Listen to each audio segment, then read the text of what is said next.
Hello, and welcome back to the Let's Quit podcast. Yes. Have you ever started to do something and then not done it because it was totally pointless? Yeah. That was us filling out the script for this podcast today. Because basically we got into like the weekly recap part and we're like, oh my gosh, we have not done a podcast in such a long time because the last two podcasts We're pre-recorded. But they were super important podcasts to us. We've been wanting to do those for a very long time. But And the one before that, sorry we lied to you. We recorded it before all the things in it we told you happened. Huh? Yeah, like the weekly recap. Because we were trying to get ahead. So the weekly recap of that one was a recap of what we were expecting to do the next week. Oh, yeah, And now we've okay. ruined the entire experience for the listeners. They all hate us. And they're going to hit listen. pause and they're going to X out of the podcast like right now. And never listen to us again. Anyways, if you're still listening, you're the real MVPs. We love you. Yeah, I forgot about that because that podcast was like literally 3 weeks ago. I know. It's been a whole month. It's been a month since we've done a legit podcast without... Oh my gosh. Anyway, we'll see how many people are still listening on the other side of the intro. Welcome to the Let's Quit podcast. Quitting is not always a bad thing. If you have the right mindset, quitting can be the most powerful tool you have on your journey to success. It's certainly been helpful for us. Whether it's flying through hurricanes, building our businesses, or just trying to get to bed on time, we're always trying to level up and improve our lives. This is the show where we share the lessons, experiences, and friends that have helped us live this incredible life. So let's quit the bad and grow the good together.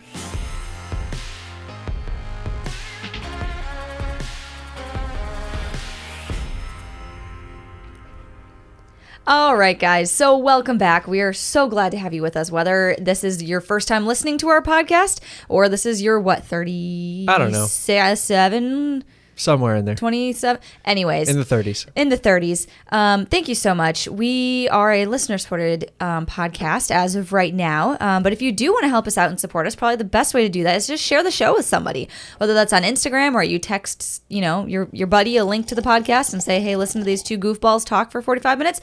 That's probably the most helpful way. But otherwise, you can go to patreon.com/jennieanddavis and pick a tier that works best for you. We appreciate however you want to support us because we appreciate you.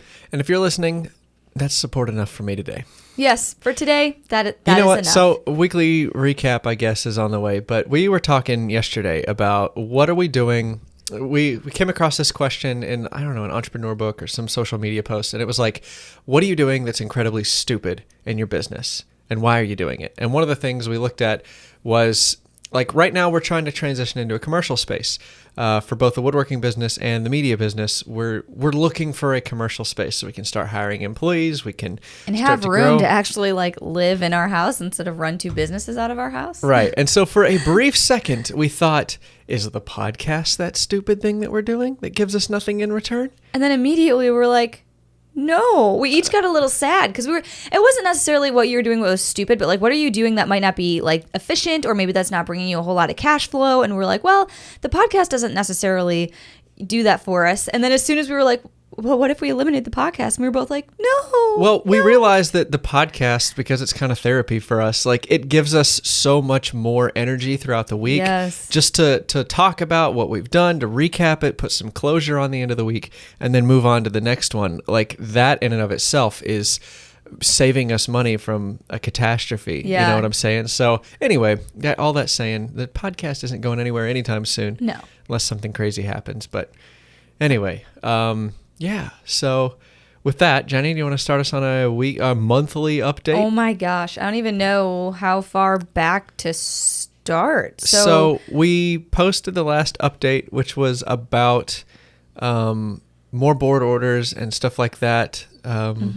Okay, so I think we started back. Okay, so I'm just going to preface this by saying we have both been gone a lot lately. We've been in and out of Houston, traveling to different areas for different reasons. And it pretty much started with Davis leaving for hurricane season. We each give a certain period of time where we're like on alert or on call to like go fly hurricanes, whenever they pop up and we're needed. And Davis's time period for that came up a few weeks ago. So we spent a couple of days in Mississippi just getting trained. And then he stayed because he had to, be in Mississippi on alert if any hurricanes popped up. And you I came came out back with me. home. Yeah, I came out with you for a couple of days. And then I came back home to Houston while you stayed in Mississippi. So and then you came out just again. me. And then Yeah. and then I came back and you left to go to your brother's wedding. Yes. And then, no, because I was still flying in Fred when you were left for your brother's wedding. Right. So I came home right after your brother's wedding, before you came home. It's been craziness, guys. We've both been in and out of the house for the last month, overlapping schedules and all sorts of craziness. The poor dog doesn't know whether he lives at the kennel or at our house. But thankfully, he loves the kennel. He absolutely loves it. Yeah, he does. He's got a lot of buddies over there, and they love him. So, but with a face like that, how can you not love Brucey? Oh, my gosh. Those ears. Anyways, so at any given time, there has been like one of us running both businesses. So like one of us will be home with like our hair on fire trying to manage everything. And the other person will be, out flying or, in a different state and just like, how can I help while I'm on the road? I don't know. Well, you know what? I want to thank past Jennie and Davis. They did a lot of good work.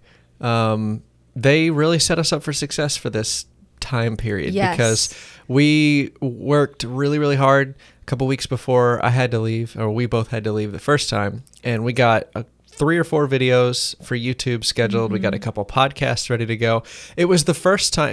I would say this is the first time in like the 3 or 4 years that we've been doing social media.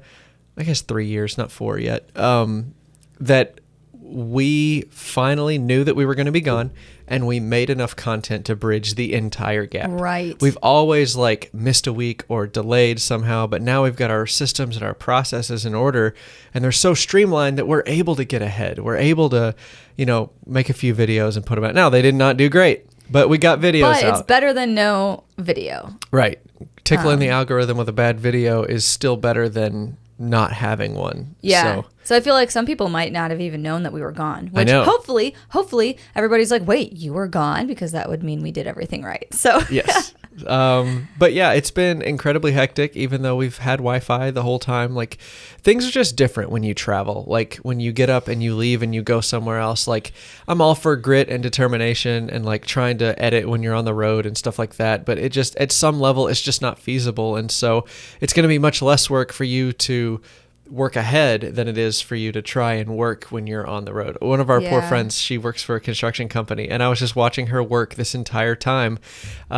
She's awesome. She's like super smart, super great, but like she was just drowning in work at her day job while she was also trying to fly through tropical storms and, handle all that sort of stuff. So it's just hard. It's tough, but we all make our decisions. And anyway, I'm just proud of past us. Yeah, we did a really good job. There were very few things that we did have to take care of business-wise while we were on the road, and we'll get to what those were. But why don't we go in like chronological order of things that happened? Okay, we left and went to Mississippi for some training. Yes. Saw some friends. That was all fun. I don't know if we had anything like businessy going on other than like I'm constantly posting content to like the Samara Instagram and trying to make reels and stuff like that. So that's like ongoing in the background, but nothing major, I don't think. Are you checking the Google Calendar to see if you're missing anything? I'm trying to check YouTube to see which videos it was that we posted on those weeks. Because when you get ahead on YouTube, like your whole life starts to not make sense. You're so incredibly behind. Like you're thinking 3 weeks ahead, but you forget what week it is. It's nuts. I'm really bad with timelines. All right. The first one that we posted was, where to find help in business, like how to get a mentor. Yeah. Finding business, like who should you listen to? No, it wasn't. It was Our Channel Has a Big Problem. What? What day did that one come out? That one came out, July 19th. July 19th. What were we doing on July 19th? No, that was probably the last one that went out normally. Yeah, I think that came out right before we left. Right. Okay, so the first one when we were gone was where to find help in business. Okay, how to get a business mentor. That sounds about right. Because I was like, because I remember... Nope, that's a lie. That's when I uploaded it. Oh my gosh. I'm getting so confused. Okay, the first one that was posted was the ultimate pricing formula. That was the first one we published when we were gone. Yeah, so that one was like, we've touched on our pricing formula and how we do everything in past videos, but we've never made a video solely for the pricing formula that we use. Right. And it was about time. And this video flopped. It did not do well for us. Yeah. It just did not. We have since retitled it. We have not re-thumbnailed it.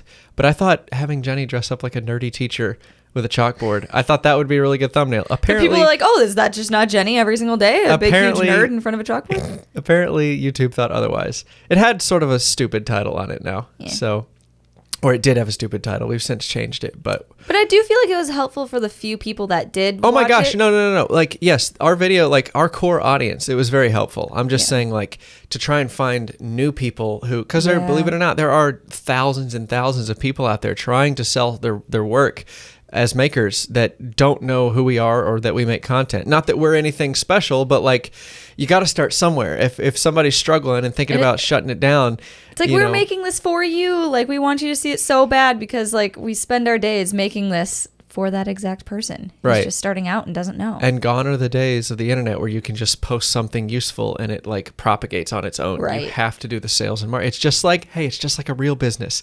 You got to do the sales and marketing to get the word out. No matter what product you're selling or giving away for free, you still got to spend the time, effort, energy in marketing it. So that was the first. Yes, that was a maker's video. money video. The next one was our laser filled with smoke. That was a business update video. Yeah, so we had a really big board fulfillment day. This realtor, God love her, she calls us out of the blue. No, this was a different time. This wasn't fulfilling all her boards. This was What board this day. for? I know, it was board day for her, wasn't it? No, this was board day for new clients. Oh, This was the day where we send out a lot of new boards and do like outreach to get new clients. Okay. And so we had a set amount that I was trying to get 7 done in that day because that's typically how much I do in a normal board day.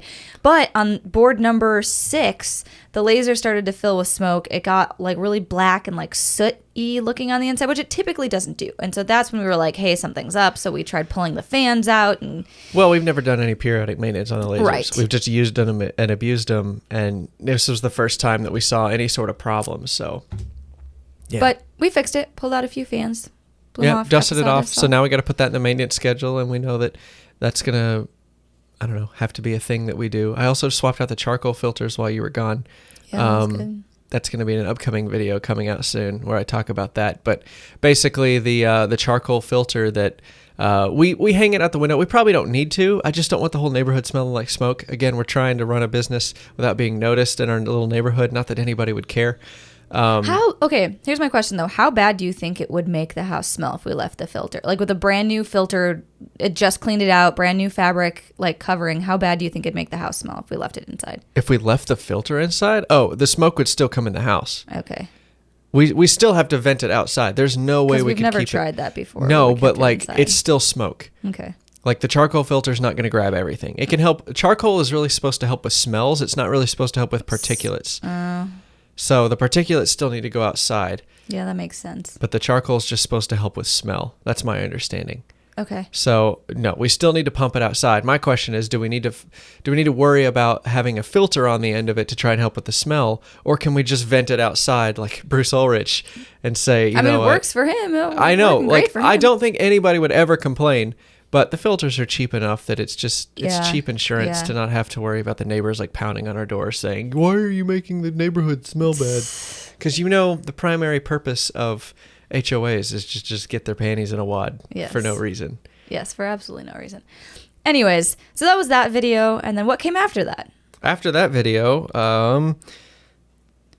Was it another Maker's Money video? I think it was. Something about a midlife crisis. no, that was the next later. one. Oh, geez. I'm all screwed up.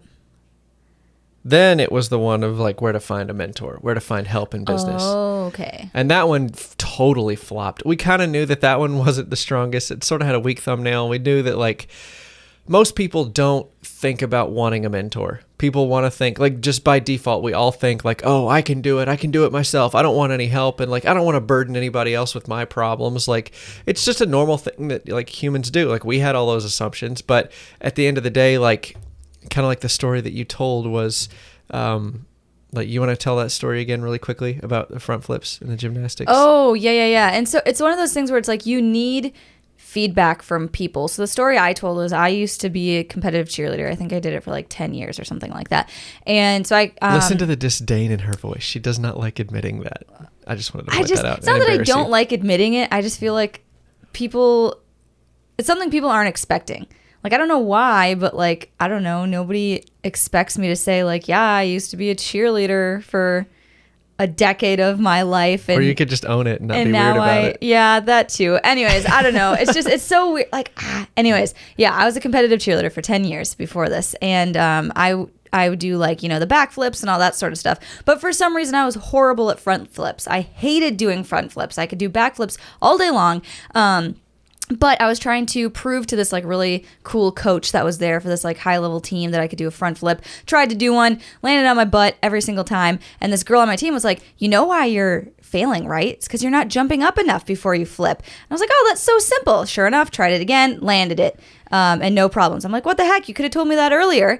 And she's like, well, you didn't ask. And so it was kind of this thing where like, take people's feedback and search for people that will give you good feedback, because a lot of times the answer's simpler than you think it is, and you just don't know what you don't know. And nobody wants to be like, here's the joke, is like, nobody wants to be embarrassed that they're missing something really small, but 9 times out of 10 that's the problem, but we're too proud to admit it. So we're fighting against that, swimming upstream, telling people, hey, go find a mentor, hey, go find help. Now there's a few people out there that do and will and have, but I don't know. We just knew that video wasn't going to do so hot coming out of the gate. So we probably could have done a little better on it, but at the end of the day, it was a video, and we were happy that we just put something out. So, then after that, the next one was the business midlife crisis, which that one did okay. That was the one that went out this week. Really just talking about a big problem that we've seen a lot of maker businesses have is that they're trying to be the jack of all trades.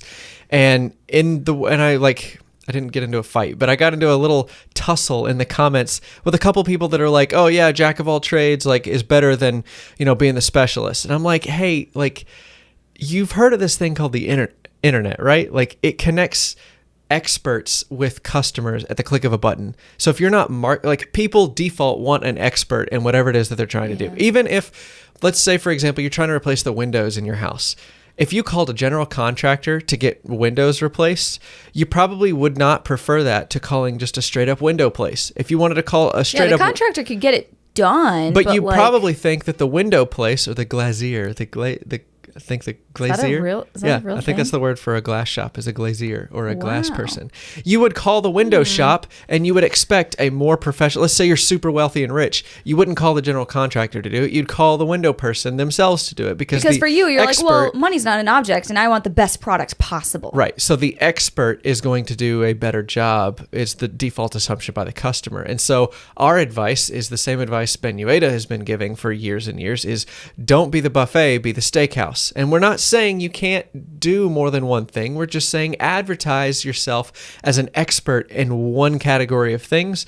And then once you establish your credibility there, people will trust you to do other things. Right. And it might even be like a convenience thing too. Like if somebody comes to you for, maybe you do a lot of like nightstands. You're like the nightstand guy. You put them with fancy outlets next to people's bed, whatever. But then they also find out that, hey, you'll build a table or two, like if they need it. And then all of a sudden, table or something. Yeah. And all of a sudden, they'll buy 2 things from you. Right. But again, that was the whole concept of the video, was like, you need to be pitching yourself as one specific identity. It's the business identity thing. We cover this all the time in our business programs, but like, you've got to define your business identity before you go to the marketplace. Otherwise, people aren't going to know where to fit you in.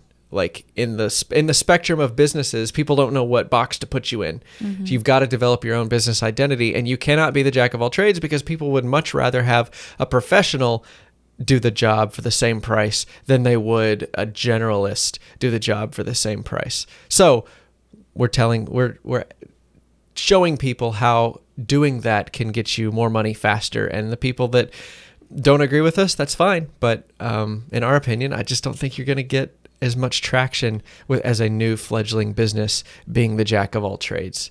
Yeah. And we're just taking advice from other people who have found success doing that too. Well, so it's like not just us. Oh my gosh, people do not give a flip about the generalist. Like every time we've tried pitching ourselves as generalists, the customer, when we've had our first business, we tried to be a generalist, and everybody had super duper doubts about what we could do.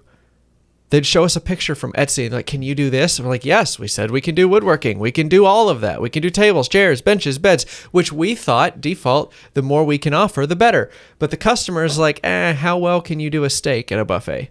Right. How well can you do seafood at an all-day buffet? And I'll tell you this too. I get more engagement and more interest out of people than when I say, oh, my husband and I started a table company here in Houston, than when I say, oh, my husband and I started a woodworking business. Right. It's much less. It's kind of funny. Now that we pitch ourselves as a table company, we have to do less convincing that we can do other things. Because people accept that we're experts. Oh, yeah. Okay, tables. Yeah, you're good at those. But can you do this little console? Yeah, I think we can do that. Okay, cool. Let's go. Whereas when we were a generalist, it would be a 3 or 4 back and forths of, right. Hey, can you do this? Yeah, of course we can. I don't know. Can you? Like, can I see some pictures of your work? And like, there was way more back and forth when we were generalists because people just didn't believe, I guess people just didn't believe that we could do it. They wanted proof. Right, but they've already crossed off the list of one thing they at least know that we do well because we have established ourselves as a table company. Well, I think they understand there's a better floor of quality. Yeah. Once you market yourself as a professional in one category of things, they understand, okay, are you going to carry that same level of quality into the other things that I ask you to do? Yeah. Again, this is all hypothetical business nonsense that none of you subscribe to the podcast for. So anyway. That was that video. I think that was the last one to come out, right? That was the most recent one. That was the most recent video to come out. And then the next couple videos we've got. So we're going to try something new. We're going to try posting a second YouTube video this week. If you're listening to this podcast, the second video is not out yet. Yeah. Yep. Because podcast comes out on Tuesday, and this second video is not coming out till Thursday morning. So if you listen to the podcast, now you know you're getting a bonus video. Yeah. The reason for doing that is back to the question we were asking, like, what are we doing right now? Which is a good life question. I guess here's your topic for the week. If you were really looking forward to a topic and you stuck around this far, 21 minutes into the video or podcast, here you go. What are you doing that is incredibly stupid? Take a step back or what is something very easy that I could be doing that I'm not? So ask yourself that question. What's something incredibly easy that would double my output that I'm just not doing? Or what is something incredibly stupid that I am doing that's getting in the way of what I'm trying to accomplish? And paired with those questions, we decided this week that like what's holding us back from a commercial space is cash flow. Now, we've tried very hard not to focus on money, believe it or not. I'm wearing my money shirt. We've tried very hard not to look at the money we're making from social media because we didn't want to get addicted to it. We didn't want to play the YouTube game. We wanted to build a media business, but we did not want to play the YouTube game. So we were not looking at the amount of money we were making on YouTube. We were just posting videos, trying to do well, and then, eventually we'll get around to optimizing it. But now we're at the point where, hey, we'd really like to depend on some of the cash flow that YouTube brings so that we can get into a commercial space. Right, because we want to use the commercial space both for the woodworking business and as more like recording studio space.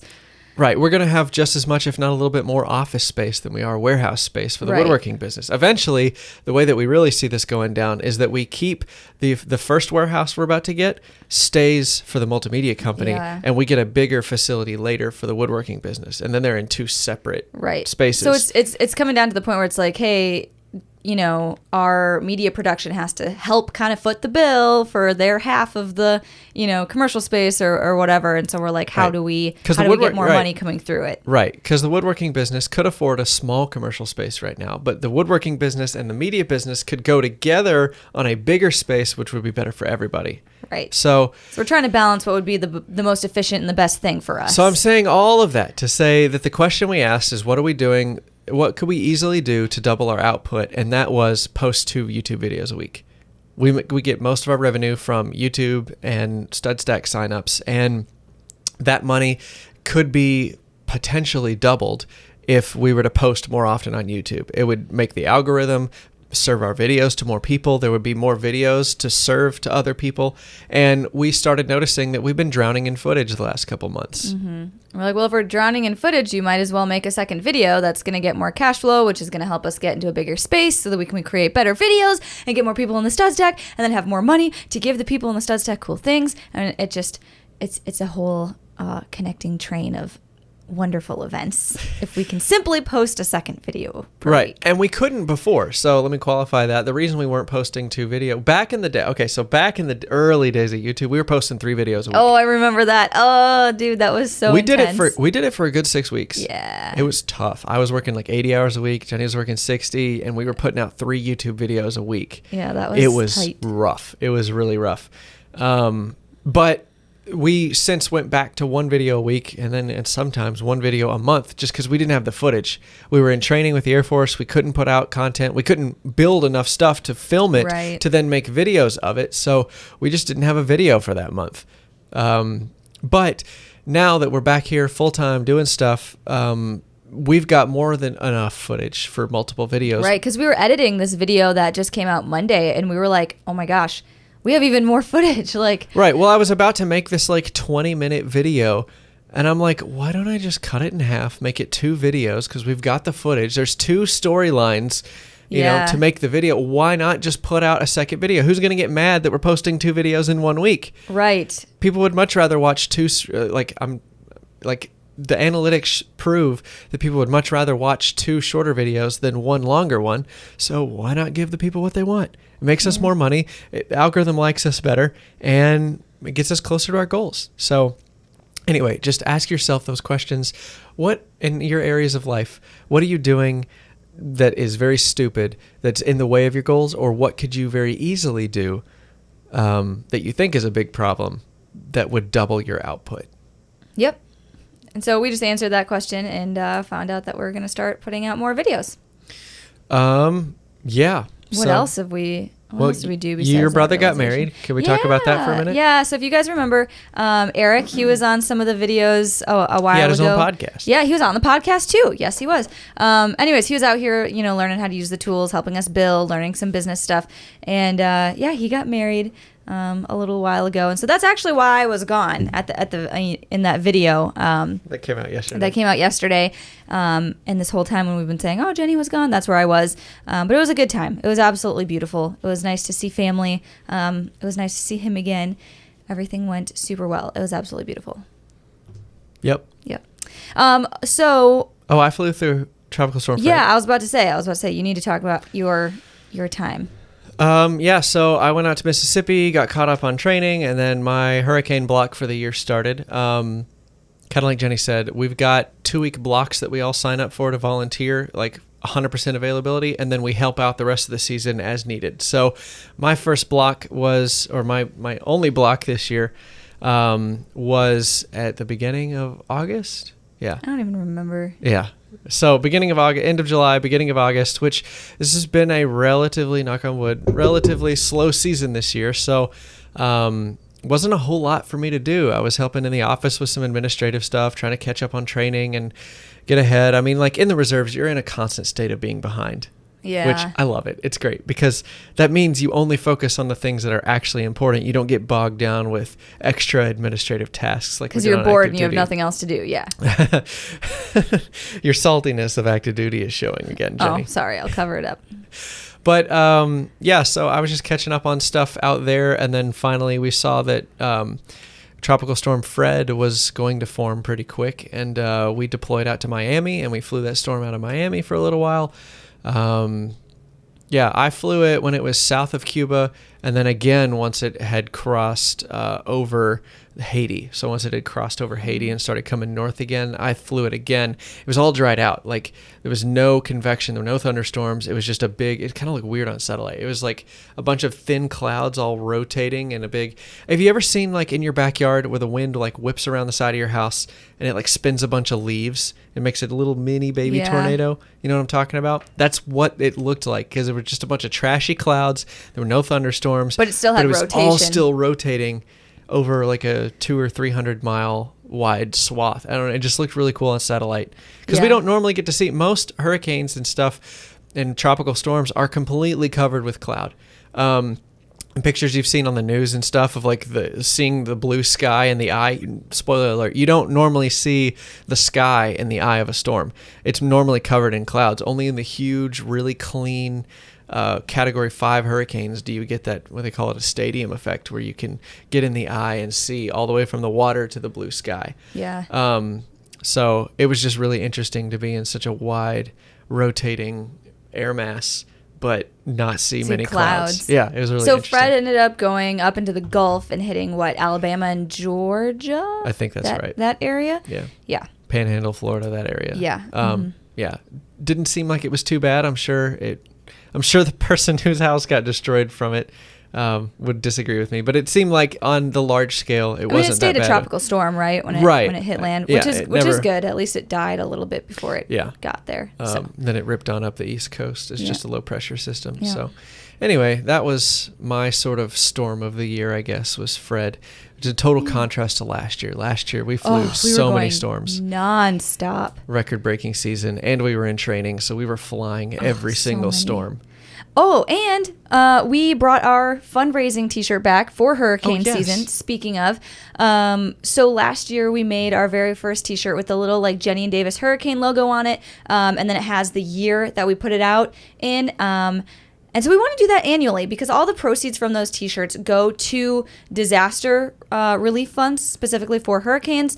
And so we put out our shirt for 2021. It's blue. Last year's was gray. But if you go to like the link in our video description, we'll put it in the show notes for this too, and purchase one of those. All the proceeds go to supporting people who, whose houses have been destroyed and all that sorts of stuff. Yeah. So Jennie's block is coming up soon. Yes. I hope we've talked about this before. It's such a weird feeling because we don't want the storms to happen. Right. But we also our job is fun. Can I just say that? It's an adrenaline junkie's dream to fly through a hurricane. I just hope that the hurricane spins out into the ocean and never hits anybody. Doesn't go anywhere. Yeah. So we're excited to do our jobs, but we really don't want the storms to hit land. If that makes any sense. Yeah. But anyway. So Jennie's block is coming up. I don't know if I'm going to get back to help at all this season. We'll see. Depends on timelines. It's been a pretty chill season. I feel like we've had more than enough people to, fly and help us out. And so. Yeah. So, we'll see. But other than that, we are now working on a big furniture build for a friend. They wanted 2 walnut consoles in the mid-century modern style. And so you saw in this week's video, we closed that. I think you saw some of the design. Or at least a picture of my sketches. Nope, that's in this. Yeah, the picture of the sketches. They saw the Because the picture of my designing is not sketches. until the second video you'll see Thursday. Yes, so you'll at least see some doodles I made of what the furniture looked like. So that was exciting. That was good. I'm really excited to make it. It's been a while since I've done custom furniture. The last thing I did was our friend Gabe's living room set. Yeah. That was the last thing that we built that was custom. Yeah, it's nice to have them every once in a while, just so you can kind of get a break of the everyday same thing, which, I don't mind that either. But, Yep, and so that was good. And then right before I came back, we also had a pretty big order for charcuterie boards and a few cutting boards sprinkled in here and there. We've been really busy with board fulfillment, which is good. Yep. That's what we've been working up towards the last couple of months, so... Like you said the other day, the wheel, the rock is finally starting to spin on its own. The wheel is starting to spin on its own. We've just got to keep it going. Moving. Keep it moving. We can't let it stop and fall over at any point. We just got to keep the momentum. So right. And we've said that for a long time, that it's going to be really hard to get it to start moving, but once it starts going, oh boy, buckle up. Hopefully we find a big hill so it can roll down. Yep. So freak us out. Well, we have reached our allotted 30 minutes of talking. I am exhausted. I think that's all of our updates, though. Do you feel like we missed anything? We talked about all the videos. We talked about why we were gone so much. I feel like a lot happened, but not a lot happened. Oh, I saw manatees. Oh, that's incredibly random. But tell us about your manatees. Well, so when Tropical Storm Fred came over Cuba and went over Hispaniola, they canceled a couple of flights because we can't fly over land. It's too dangerous. Yeah. We're dropping weather instruments out. It's at nighttime. We can't see terrain. So we just don't fly over land when the storms are over land. So a couple flights got canceled. So we went paddleboarding in Miami and we saw a couple manatees swimming out in the bay. That's pretty cool. Right where we were going to get the paddleboards picked up for us. And that was really cool. Those things are huge. I knew they were big. I had no idea manatees were that massive. Yeah. It was huge. They look like big submarines or something. Yeah. Well, they just looked like, the only thing I could compare them to was a large sofa. Okay. Like they were as long, probably a little bit longer than like a long 3-person sofa, 3 Wow. couch cushion sofa. But they were huge. They were like twice as wide as a sofa. I don't know why a sofa is the only thing that like I can compare it to. I mean, it's just such an awkward size. Yeah. It was the size of a small car. wow. Like a small, like early 2000s Toyota Corolla. Like that was how big and like round they are. That's nuts. They're huge. And there were 4 of them. Wow. And they were all just like swimming right next to the paddle boards. That's cool. It was really cool. Wow. But anyway, that's about... That's the most bonus content I right know. there for you. Oh, I'm exhausted. We have had a really rough week trying to catch up and get settled. Tomorrow is day off. Yes, I'm so excited. I don't know what we're going to do, but we desperately need a day off. I don't know if you can hear it in my voice or see it in my eyes, but... We've been going without a day off for about 2 months now, I think. Yep. So... Which violates everything we stand for and try to teach people about not getting burnt out. So we're taking some of our own advice because we usually don't go this long without a day off. But with all the traveling, it just got a little crazy. So. Yep. So anyway, yeah, that's about it. We're going to edit this podcast, and I think we're about done for today and then start day off. Yeah. I declare steak night. You declare steak night? I declare steak night. Perfect. Bruce A. Ulrich, you got pictures coming your way. Yes, we bother. I feel like we bother Bruce every time we're like steak night. He's like, again, and we're like, yeah. And he's like, I don't think he minds. Bruce, if you're listening to this, text me and let me know if you were irritated by our steak night pictures or not. anyways, well, now we need to go thaw some steaks because they're definitely frozen solid in the freezer right now. Yep. So, all right, we'll catch you guys on the next one. Thanks so much for listening. We'd love a review of the show on the podcasting app of your choice and blah, blah, blah, all the things. People are going to review it and be like, Davis's manatee story is what keeps me coming back for more. 5 stars. Oh, my gosh. All right. Bye, friends.